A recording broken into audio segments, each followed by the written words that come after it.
We haven't actually talked about your special training. No. And why it is that you do have some parallels with Duncan O'Finian. And so having talked about the sort of Defense Authorization Act, at least on a very surface way, and explained that is your motivation, can we actually go down that road to where we talk about where you've been and some of the information you have? Because your I don't know if it's your clearance level that gave you that, the additional information about black projects and about certain aspects of, well, to name Area 51 specifically, possibly other places that you haven't told me about yet. Do you want to go, start down that road slightly? Sure. The level of secrecy and secret facilities and the capabilities of our nationally kept secrets would shatter most people's imagination of what is possible. Area 51, Los Alamos, Dulce, 100 other top secret bases where information is kept or hidden from the public in general, it would be very hard to accept that all of this information that is currently held secret and classified is actually real. And you know this because why? Because I've experienced things in the military that I've then told people about, and by and large, people that have never held a top secret clearance would call me either, at the mildest, a liar, the greatest accusation, crazy. Certainly my experience at Area 51 and PSY training and what I learned there and the abilities that evolved from that training session that we all seem to pick up on rather easily were most easily described to the layman as Jedi skills. It's very easy, if you know what I know, to see the correlation between what happens in the movie in the Jedi training and what happens in Area 51 and PSY training. Certainly, we in the Nines all possessed a certain level of intuition and ability that would seem advanced to anyone who watched us use it. Can you elaborate on what you may have come across? Because if you're using these abilities, you're in Area 51, at what level did you go down to, or whatever? Are you aware of off-world craft? And I mean, you know what's out there I'm not sure how much you know about Camelot, but I assume that you know the general amount of information on the internet. What can you substantiate having personal sort of knowledge of?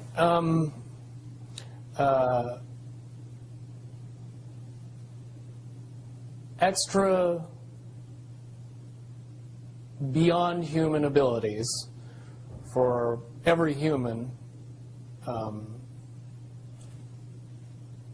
not subject to popular belief, but we as human beings are far more capable of using many, many advanced skills beyond 5 senses. With a little bit of training and the knowledge that it was actually possible, most people could accurately predict the possibilities of the future, to know when other people were thinking about them, pick up on what is easy to describe as reading people, where you don't really need to use your 5 senses to be able to know what somebody else is thinking or feeling. A lot of that has to do simply with the belief that, and the understanding that it's possible. That opens up a lot of doors. Finian talks about having been enhanced physically. Do you feel that you were enhanced physically? No. When I hear Duncan's story, the things that he experienced are very similar to what I experienced, based on the fact that you were never told that the actual belief in what you were doing was giving you the ability. You were giving something, a caveat, a carrot, an enhancement. They could jam a small piece of metal in your arm, and that's enough to get you believing that you have these abilities, and they turn on. But one really doesn't have anything to do with the other, per se. I have had a device implanted in me, and I later was of the understanding that that device did not do what I was told it was doing. It was not to provide enhancement, it was to provide monitoring. Mm-hmm. And but you're basically saying that it's the mental abilities that you, it's like placebo in a sense, as long as you believe it, it's the placebo effect, gives yes. gives you that ability to do superhuman type things. Right. And that's very important because if you teach people these things, you want to be able to turn those things off if you want to. You want to take those abilities away from people if you don't want them to have them anymore. So if you tell them the true nature of the abilities, then you can't take belief away anymore. You have to pull the piece of metal out of the arm that says you don't have the enhancement anymore. Well, it's the Tin Man. Yes. And, being told that he doesn't have a heart, he needs to have a heart installed, when in fact he had a heart all along. Exactly. Or maybe that's the lion. I forget who. But several. Lion was courage. Yeah. Yeah, several of the beings in that story. So, okay, well, that's very valuable. So you basically were given that kind of thing. And I would say that... And let me interject. The 6 months where I was undergoing all the psychological treatment, I did go through a period of time where I believed all of my abilities to be gone or taken away. In 2008, with some help, I was able to transcend the barrier that kept me from using those talents. And now I've been able to refine and enhance those abilities far beyond the levels that I had in the military, which comes in handy when cops chase your cell phone GPS. Okay, absolutely. All right, so, but to get back to Area 51, and I understand that at this point you would be violating a security oath to talk about it, right? Let me put it in terms that it's easier for me to say and not have to go into the details of how I know, but just that I know. I'll present it to everybody very simply. What could be so important at Area 51 that would require the level of secrecy that is in existence around that facility? Well, certainly if I said that we kept the U.S. space fleet there, and that space fleet was what we would understand to be UFOs, even though the technology is easy to describe and easy to talk about and easy to educate people on, you need a lot of background in the evolution of the science that makes those things possible to be able to accept that the U.S. has dozens, if not hundreds, of vehicles that are more than capable of space flight, and make it so we would have a fleet of vehicles that would be seemingly extraterrestrial. And the reason that that has to be kept that way is because if you know that those vehicles exist, you start to question the technology that they're based on. And when you start to do that, then you start to question why we're still using petroleum products and solid rocket boosters and everything else, and things get quickly out of hand after that. So to keep those vehicles a secret is to keep everything else a secret, which is why you would need that level of security to prevent anybody from finding out about it. Okay, but that space fleet, as you call it, is capable of going anywhere easily throughout the solar system without much time or hindrance to the occupants. Okay, and explain how fast one could get to Mars, for example. Just below the speed of light. Okay, but in an hour? A day, I would A day. say would be more reasonable. Okay. Incredibly fast. Okay, have you seen these vehicles yourself? I've seen one type of one vehicle. Okay. And compared to when I saw it, which was more than 10 years ago, and what should exist now, I would say that it was a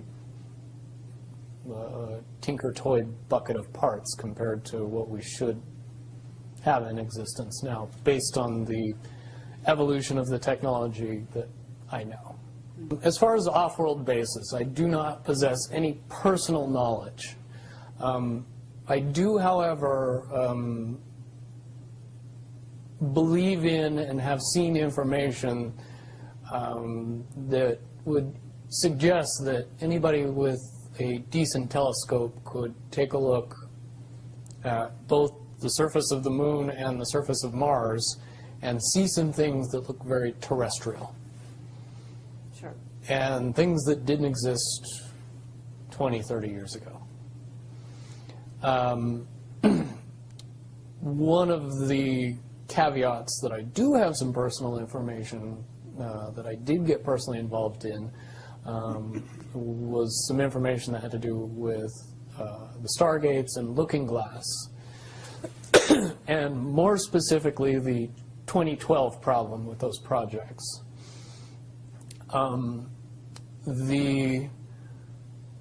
I guess, popular opinion of what's out there right now is that the project was shut down because there was a problem when we approached 2012. I've heard it described a number of ways, but to my knowledge, the problem is that the timelines converge on that point in time. And when you know enough about the Stargate projects and the Looking Glass project to know that how string theory works and how the possibility of possibilities works and how making one choice over here doesn't necessarily mean that the other choice couldn't exist at the same time. But once you get your brain wrapped around this subject, you find out that at the end of 2012, in an easy way to put it, the choices that we make become less and less consequential to the future. And eventually we're pushed into this bottleneck of time, no matter which choice we make. And that's important to the people that had access to Looking Glass because they would use Looking Glass knowing the choices that they would make and the future would pop up. The big mistake was coming up with the possibility of future.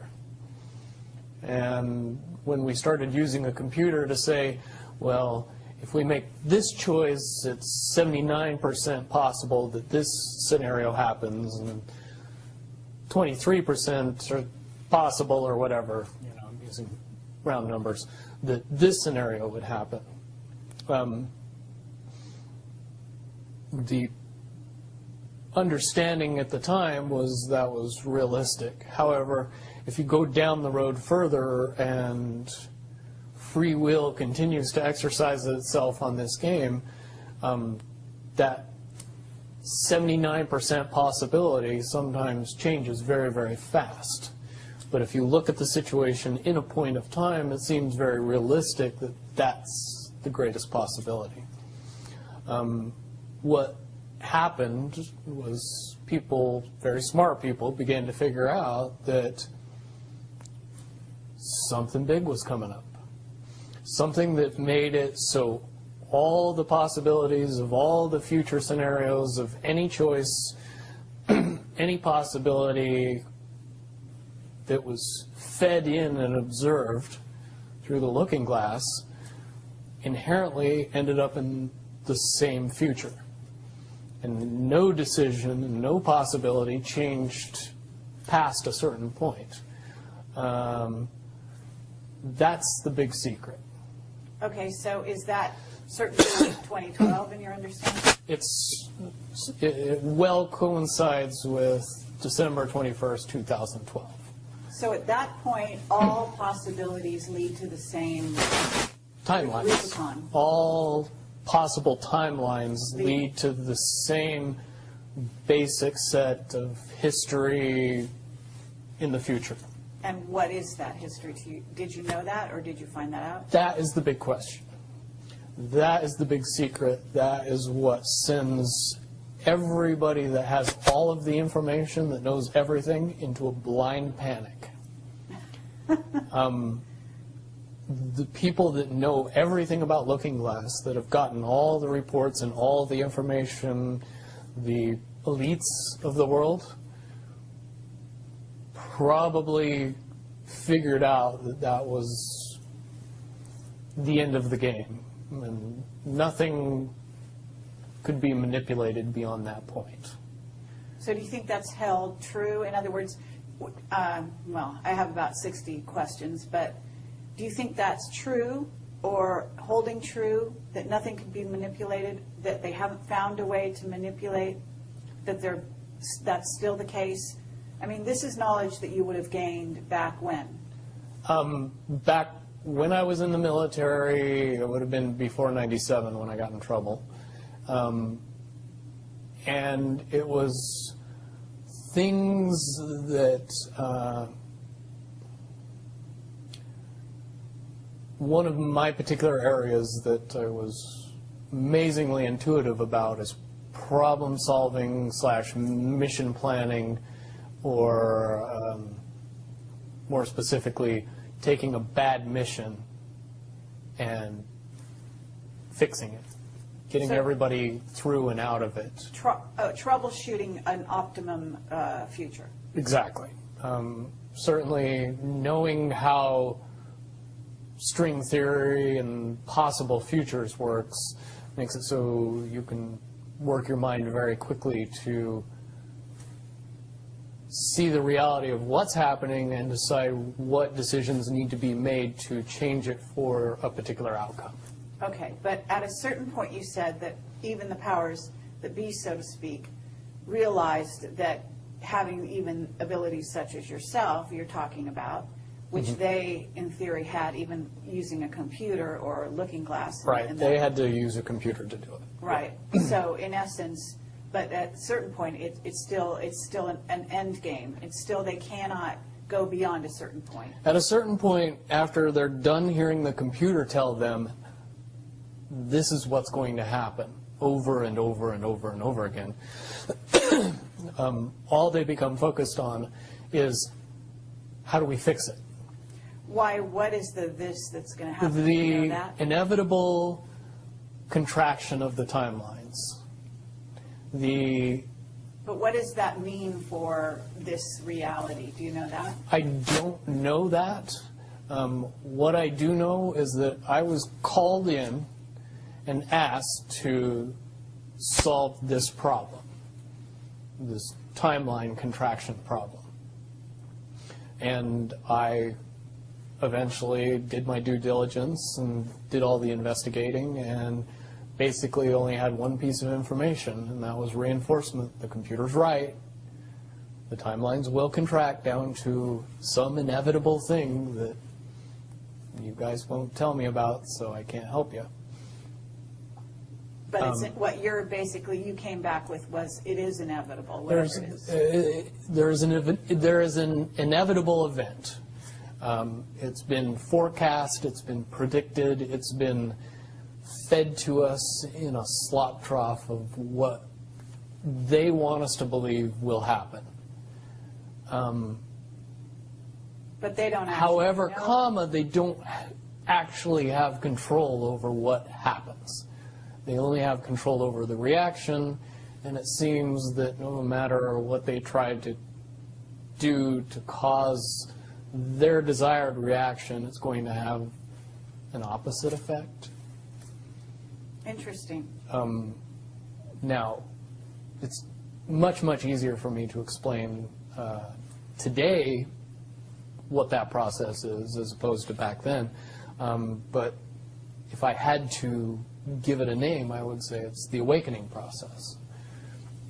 It's an evolution of consciousness that cannot, will not, and no matter what decisions or possibilities are injected into the equation, eventually it all resolves down to us all learning the truth and becoming aware of this massive dam of lies that has been built that keep us from knowing massive volume of information that we should otherwise possess.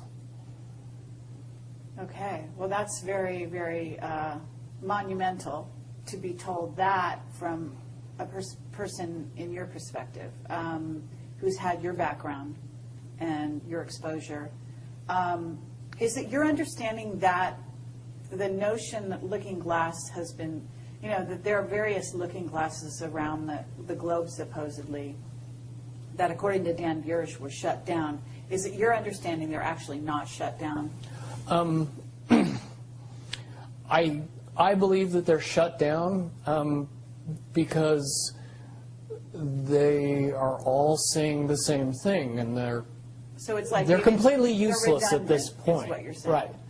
Right. It's like the Wicked Witch, looking into the magic mirror and always getting the same answer. Well, if you were always getting the exact opposite of the answer that you wanted, you'd stop talking to the mirror. And that's essentially what happened with Looking Glass, is not only did they not want people to use it anymore because they knew it was just going to burp out the same thing, but at the same time they didn't want anybody else to know what it was saying, I'm sure. Because they would lose control. Because that information was of a monumental concern when I was in the military about how to prevent this inevitability. Now, at first I thought it was end of the world. Now I see end of the world as end of their world. Well said. Okay. But are you aware, do you know the difference between Looking Glass and the yellow cube? Yes. Okay. And are you aware of what happened to the yellow cube and how it was used and so on? I believe that the yellow cube still exists. I can't say for certain if it's on this planet, but I would say that it's definitely protected from use at this point. Okay, well that coincides with the testimony we got. Can you also verify that leaders of... But let me say one thing about the yellow book and its differences with Looking Glass. The yellow cube or the yellow book would give you your possible future. Yes. So it took basically the choices that you would inherently make along a timeline and tell you what that timeline would be, given that you made all the choices that your brain would make. Well, this is exactly what I was just going to ask you. What we were told is that leaders of governments and so on, people in high places, politically, would use this to try to see their most optimum future and then follow those. So they were using it to enhance their wealth, et cetera, Yeah. in a very egotistical way. And that was part of the problem with it. And that supposedly one of the specific things we were told had to do with Hillary. Are you aware of any of that? You mean the 2012 prediction for her? Well, will you tell me what you know? I don't have any first-hand knowledge of this. This is all back alley information. But one of the last predictions that was put out by the Yellow Cube was that, for all intents and purposes, and this is just my level of understanding, is that Hillary Clinton would be president in 2012. And when the Yellow Cube is involved, it leads me to question what I know about looking glass and string theory along with that. The first question that anybody that knew anything about the process would know is who was using the cube Right. when it made that prediction. If I knew that, then I could tell you why it would predict what it predicted. Wasn't there also an issue with, I'm not sure, but in using the Yellow Cube, Yellow Book, however you want to term it, that they actually had to use it through an intuitive who had a high vibration, had to be in the vicinity to, in a sense, be the go-between between the person who wanted to use the cube Right. and the cube itself, because normally they didn't have the vibration necessary. Correct. And that is a process that would prevent anomalies from popping out in predictions. But it wouldn't completely. No, and I'll tell you why. If it was used properly by somebody that knew how to use it and could eliminate their thought process from the machine's effective use, it would be very easy to get an exact, what future holds. Right. However, anybody that has that ability would inherently know that that information could not be given and would be protected. And that inherent notion would inject something into the Yellow Cube or the Yellow Book that would give an inaccurate statement. Just by the person that's using its intuition saying, if I tell the truth, it'll be bad. So the higher levels pick up on that and throw out a different scenario that Right. isn't the truth. It's in a sense the feedback loop gets dirtied somewhere along the line by exposure. And that's why those pieces of technology should have never been used by humanity in its current level of understanding. Because for all intents and purposes, the technology doesn't work right when we use it. Right, I totally get that. Okay, so to get back to Looking Glass and possible futures, that they do converge, and the notion of, is there anything else that you can tell us, that you would want to tell us about that and the rest of the laundry list of sort of information that you had directly to either for yourself or through someone that you had vetted? The biggest cherry on top of all this conversation would be a synopsis to say that if if I could convince everybody out there that for all intents and purposes, what we believe to be true eventually becomes true. If somebody convinces us that a major disaster is going to happen in the very near future, a major disaster happens in the very near future.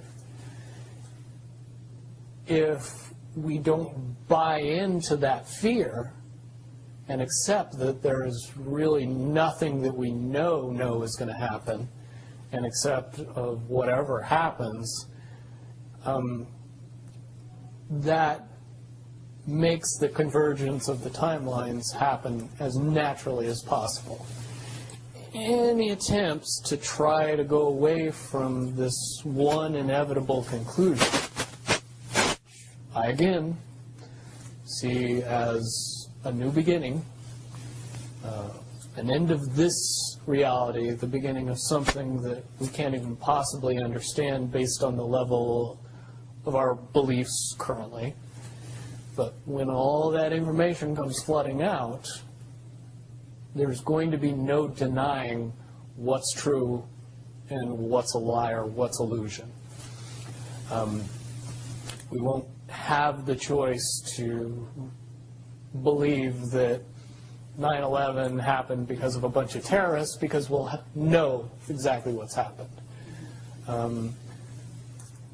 Basically what we're experiencing right now is two master chess players sitting at the board. And one of them looks down at the board and sees that he's in checkmate in 7 moves. And he looks across at his opponent, and he knows that his opponent sees it too. So there's no getting out of it.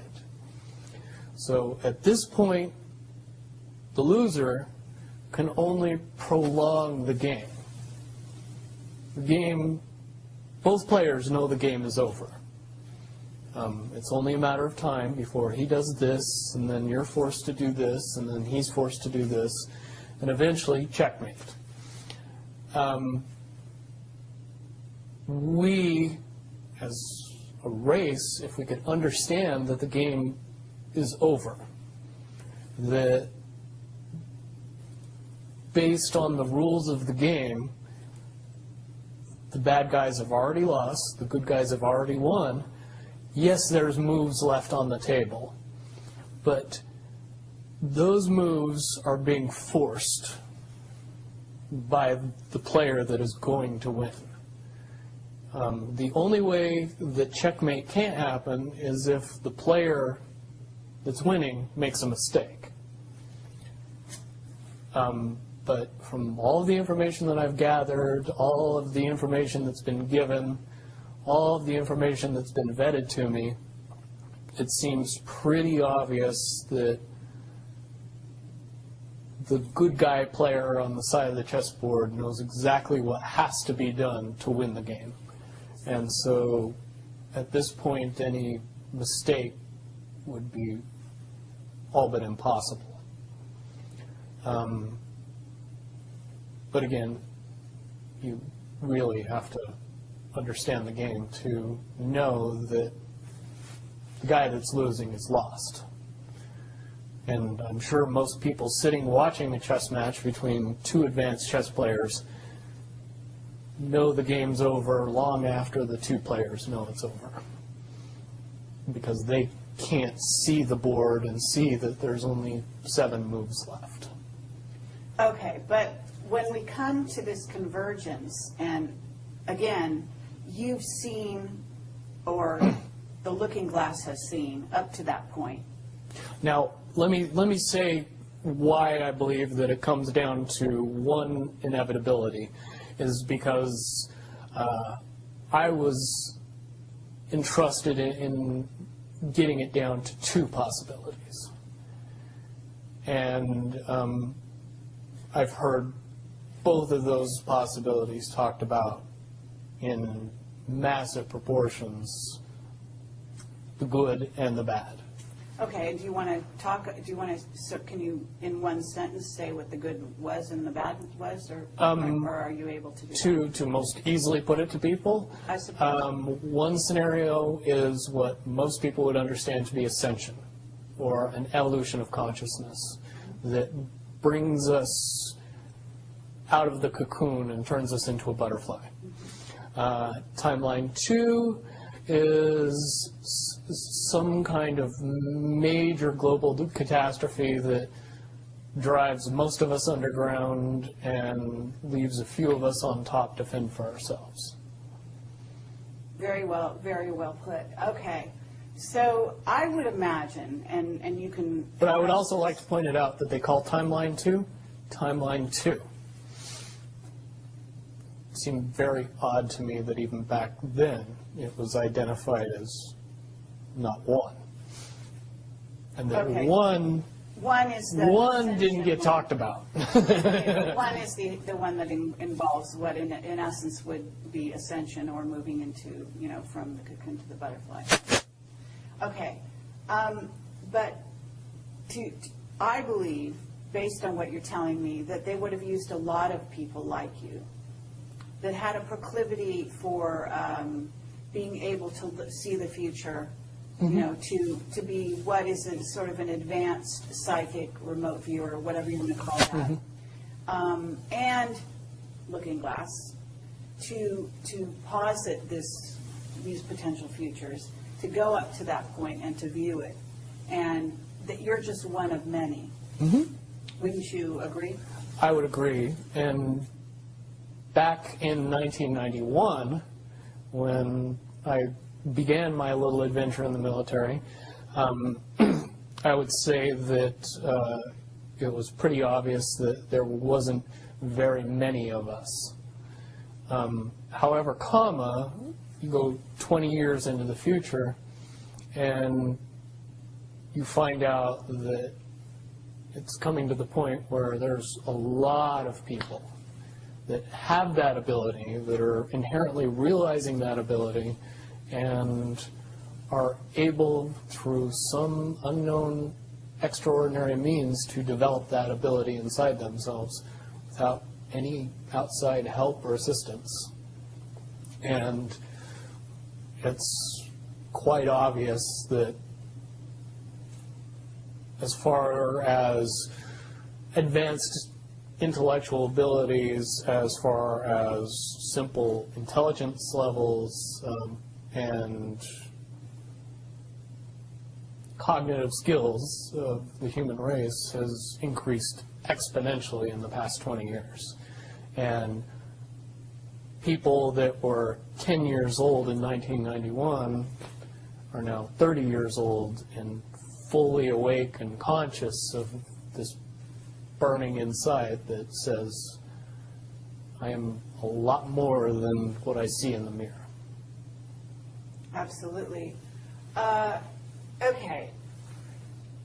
I do have a question in regard to what the military-industrial complex has been working on.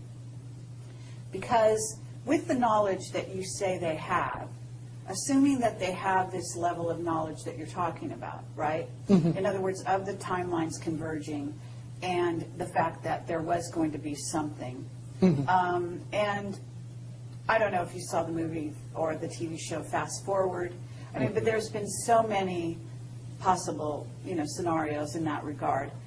But one of the things that goes on is they are very busy building underground bases, supposedly underground cities. And so they seem to be hedging their bets for the negative timeline and putting their emphasis there. And would you say that that is because why would somebody want something negative to come true? Well, of course, the Illuminati have a program that they're working on in that regard. But basically, the sort of well-meaning military that just goes after contingencies, and is just working towards a future that they want to prevent or deal with when it comes. Can you explain why they have been hedging their bets to such a degree on the negative? It's very simple. They're insane. And beyond insane, they have literally deluded themselves into believing that they can somehow manage to get away with what they're trying to get away with. There is a distinct lack of reality in that thinking. Okay, what about the notion that CERN, for example, is engaged in trying to beat that game, as you call it? I would say, look at the problems CERN has had. The crazy little things that have kept that project from moving forward.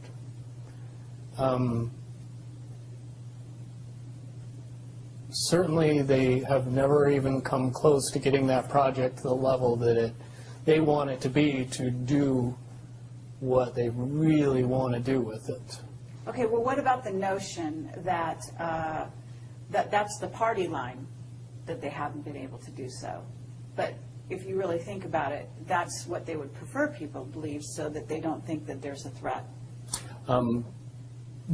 But when you listen to the interviews of the scientists that are working on the project, even they say that it seems like somebody or something from the future won't let them get that project done. And the craziest little things have caused massive damage to that project. And when you get the foremost thinker in string theory saying, yeah, I don't think we're going to do it because I don't think fate wants us to do it, that says something about a scientist. Okay, so, well, thank you very much. I think that at this point we're going to have to close this down unless there's any other things that you think that we haven't covered or that we could possibly touch on that you want out there. No, I don't think we'd get any further tonight. Certainly, from what I know, the questions will come out, and be more than happy to do a live feed after that and answer any questions that anybody comes up with from this interview. Wonderful. All right. Well, thank you very much, Bill Wood, for your service to humanity. Well, hopefully I can get everybody else working towards that goal as well. Absolutely. Well, apparently, regardless of which way they work, the convergence will happen. Yeah, there's a certain element of pain that we can reduce by just not accepting that we don't have choices in the matter. And sitting back and waiting for the aliens to fix everything isn't going to help. Absolutely. If we are inevitably coming to a rising consciousness, we should start trying to elevate our consciousness as fast as humanly possible and make that transition a lot easier when it comes.